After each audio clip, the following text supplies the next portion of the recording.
ভারতে অবৈধভাবে অনুপ্রবেশকারী বাংলাদেশিদের আইন অনুযায়ী ফেরত পাঠানো হচ্ছে বলে দাবি করেছেন ভারতীয় সীমান্ত রক্ষী বাহিনী বিএসএফের মহাপরিচালক দলজিৎ সিং চৌধুরী।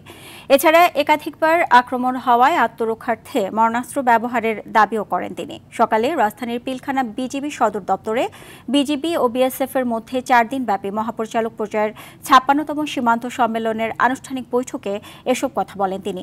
এ সময় বিজিবি মহাপরিচালক মেজর জেনারেল মোহাম্মদ আশরাফুজ্জামান সিদ্দিকী বলেন, অপরাধ না করে অজান্তে সীমানা অতিক্রমকারীদের আইন মেনে ফেরত পাঠানোর বিষয়ে আলোচনা হয়েছে। সীমান্ত হত্যা, চোরাচালান, মানব পাচার ও সীমান্তে উন্নয়ন সম্মেলনে আলোচনা হয়।